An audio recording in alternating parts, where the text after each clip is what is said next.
determine the veracity of Megasthenes' descriptions of Indian society and economy with the help of other contemporary sources. तो देखो बार बार क्या है कि there is a comparison of the sources.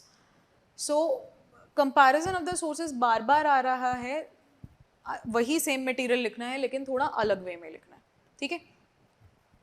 तो comparison को अगर हम यहाँ पर देखते हैं तो सोसाइटी और इकोनॉमी, मतलब सोशो इकोनॉमिक जो उस वक्त के सर्कमस्टांसेस हैं उसको हाईलाइट करते हुए हमें यहाँ पे बताना, ठीक है।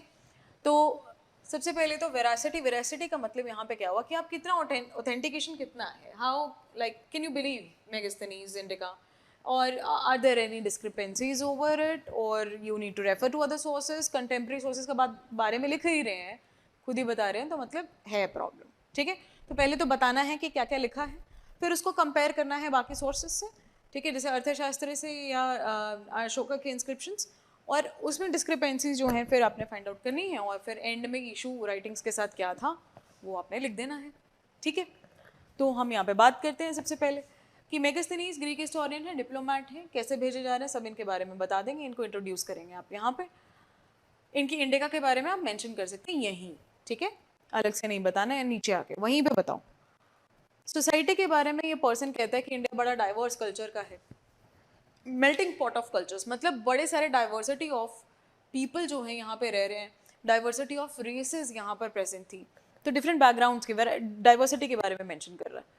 कोई कहता है यहाँ पे फॉरेन कॉलोनीज नहीं है, इंडिया की कोई कॉलोनीज इंडिया से बाहर नहीं थी, ऐसा ये कह रहे हैं। और साथ ही साथ में इंडियंस के जो स्टेचर है, इंडियंस का जो एक यू कैन से the kind of life they were living, the standard they had was very very high, average से ऊपर था, और क्योंकि अच्छा खाना है, अच्छा पानी है, अच्छी हवा है इन लोगों के पास, ऐसा ये लिख रहे हैं।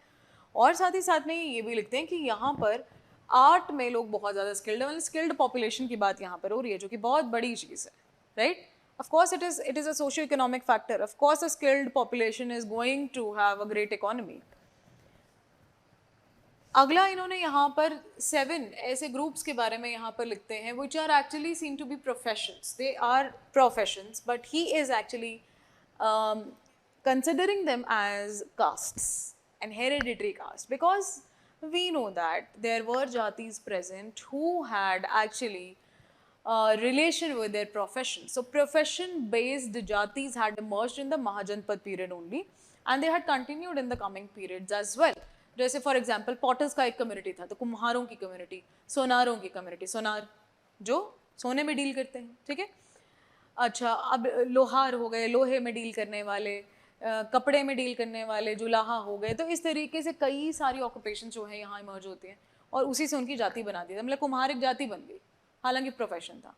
और हम जानते हैं कि यहाँ पे वर्ण सिस्टम तो आगे और डीपर चला जाता है, कास्ट में भी देखा गया, तो जहाँ पर अगर वर्ण हेरिडिटरी था, पिता अगर ब्राह्मण है तो बच्चा भी ब्राह्मण होगा, ऐसे आगे यहाँ पर भी ऐसे, अगर पिता वीवर हैं तो बेटा भी वीवर ही होगा, सेम प्रोफेशन कंटिन्यू करेगा। तो ऐसा जब वो ऑब्जर्व करते हैं मेगास्थनीज, तो उनको ऐसा लगता है कि यहाँ पे लोग इस तरीके के 7 प्रोफेशंस में हैं, philosophers, farmers, herders, artisans, military overseers and councillors and assessors. तो ऐसा वो मेंशन करते हैं यहाँ पे। इकोनॉमी के बारे में जहाँ तक बात है, तो again he is mentioning India is very prosperous, बहुत सारे गोल्ड, कॉपर, सिल्वर के बारे में यहाँ पर वो मेंशन कर रहे हैं, आयरन के बारे में कर रहे हैं, फर्टाइल लैंड कह रहे हैं, इरिगेशन के मेथड्स बहुत सारे थे, इंडिकेट करता है एग्रीकल्चरल प्रॉस्पेरिटी बहुत ज़्यादा है।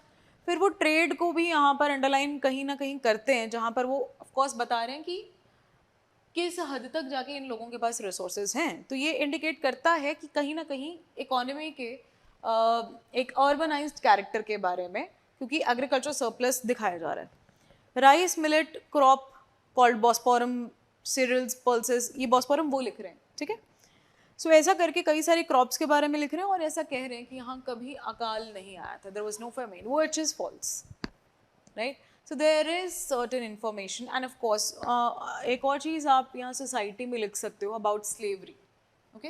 He has not mentioned about slavery, तो उन्होंने मेंशन नहीं किया है, हम आगे लिख लेंगे, जो चीज़ मेंशन नहीं की है वो हम आगे लिख लेंगे। Now, what are the issues with his writings? Now, if we compare it with the other sources क्या, यहाँ पे आप अर्थशास्त्र से कंपेयर कर लो, यहाँ से आप अशोका के इंस्क्रिप्शन से कर लो, तो अर्थशास्त्र नेवर टॉक्स अबाउट, यहाँ पे अब हम स्टार्ट करते हैं कि बहुत ही आइडलिस्टिक पिक्चर यहाँ पे इन्होंने दिया. There was no theft, there was no you can say interest in borrowings. यहाँ पर किसी तरीके का कोई यूजरी नहीं होता था, कोई लूट पाट नहीं होता. So again, a very idealistic picture was placed by him, which is believed to be a misunderstanding by Megasthenes.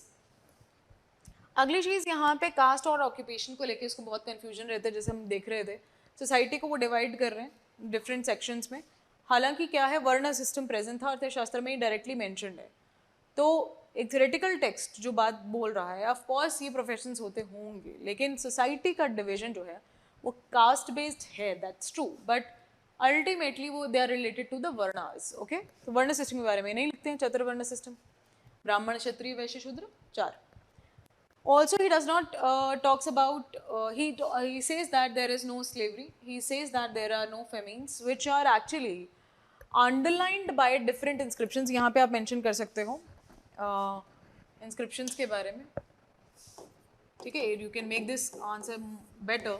यहाँ पे अशोका की inscriptions के बारे, यहाँ तो अर्थशास्त्र के बारे में आप लिख लो पहले कि स्लेवरी के बारे में तो अर्थशास्त्र ही बता रहा है. अर्थशास्त्र कहता है कि हमारे पास 10 तरीके के स्लेव्स थे, तो वो तो कैटेगरी वाइज बता रहे हैं. स्लेव्स, विमेन एज स्लेव्स बता रहे हैं, वो मेल्स जिनको काम करवाया जाता, फोर्स लेबर करवाई जाती है. फेमीन्स के बारे में we are able to see from inscriptions of Ashoka and Chandragupta Maurya. तो महास्थानगढ़ इंस्क्रिप्शंस हो गई, बताया जा रहा है इसके बारे में, जो कि आज की डेट में बांग्लादेश ढाका के अंदर ये एरिया पड़ता है, वहाँ की इंस्क्रिप्शंस है. So again, you can see the presence of famines through inscriptions. ये तो real time literature था, right? Real time evidence था हमारे पास, not literature. सोहागुरा inscriptions हैं हमारे पास. Again, relief के बारे में यहाँ पे बात हो रही है, अशोका mention कर रहे हैं, यूपी के अंदर थी ये जगह. So likewise, we have the evidences, but actually Megasthenes is misunderstanding the contemporary sources of अर्थशास्त्र and the other inscriptions. तो slavery तो कहते हैं ग्रीस में भी prevalent है. तो ऐसा यहाँ पर ये क्यों नहीं देख पाए? तो क्या इनका मिसअंडरस्टैंडिंग था, या क्योंकि ये इतने प्रोटेक्टेड एनवायरनमेंट में रह रहे हैं, तो ऑफ कोर्स ऐसी जो नेगेटिविटीज होती है ना किसी एम्पायर की, वो इतनी हाईलाइट नहीं होती, right? So probably that were not highlighted and that is why he could not right it. तो अब इश्यूज़ क्या है राइटिंग्स के साथ, हम लोग यहाँ बता रहे हैं. फाइनल आप कंक्लूजन में बता सकते हो, अलग से भी बता सकते हो, और कंक्लूजन अलग से लिख सकते हो. सो प्रॉब्लम्स अब यहाँ पर क्या हैं कि मेगास्थनीज की जो इंडिका है, number 1 problem that it was a fragmented text. It was obtained in fragments, और वो कटा फटा जो टेक्स्ट मिलता है उसके अंदर बहुत सारी इंफॉर्मेशन लॉस्ट हो चुकी है, जो उनके आने वाले डिसाइपल्स फिल इन कर रहे हैं. Now when somebody third is filling the information, he or she might be influenced by his or her own ideas, and hence they will include their own interpretations, not Megasthenes, right? That is why indica के अंदर शायद इसी वजह से ये interpolations देखने को मिल रही हैं, ये discrepancies देखने को मिल रही हैं, कुछ छेड़छाड़ हुई है उस टेक्स्ट के साथ. फिर उसके बाद अगली प्रॉब्लम ये भी थी कि लैंग्वेज का बैरियर बहुत बड़ा था मेगास्थनीज के लिए. तो हो सकता है कि उसको मिसअंडरस्टैंडिंग हुई हो, इसमें कोई डाउट नहीं है कि उसको मिसअंडरस्टैंडिंग नहीं हुई. तो मिसअंडरस्टैंडिंग ज़रूर हुई होगी, क्योंकि अगर वो किसी को रेफ़र भी कर रहा है, किसी टेक्स्ट को भी रेफ़र कर रहा है, तो वो पढ़ पाने में इतना यू कैन से केपेबल नहीं है उन चीज़ों को. तो वो ग्रीक सोर्सेज को या तो रेफ़र कर रहा है, और आंखों देखी चीज़ें थी उसकी, तो हो सकता है या किसी से सुना हो तो भी मिसअंडरस्टैंडिंग हो जाती है ऐसे केस में. तो क्या हम यहाँ पर मेगास्थनीज को ऐसा कहें कि वो ही वॉज अ लायर, और ही वॉज यू कैन से not at all good in writing, और हिज अकाउंट इज अ एकदम इट्स वर्थलेस? क्या हमें ऐसा कहना चाहिए? सो commenting upon this in your conclusion, you can say that Megasthenes की Indica, there is undoubtedly there are lot of discrepancies, there are a lot of mistakes in it, but we also have to underline the fact that there is a variety of information that Megasthenes is giving about not just the society economy but polity also, the life of the people of this area. He is giving a lot of information, which of course is valuable to us because it is a contemporary text. Now, that is why here we are writing here that कि उसको इतना unimportant या इतना भी you can से discourage करके हमें नहीं करना चाहिए. It is a valuable information, but yes we need to refer to other sources in order to say anything authenticately. Okay, so authentication के लिए हमें इस पे डाउट है, इसीलिए हम और सोर्सेज को रेफर करते हैं. तो फिर हम एक कंपैरेटिव एनालिसिस करके फिर हम मौर्यन एम्पायर के बारे में चीज़ों को पढ़ते हैं.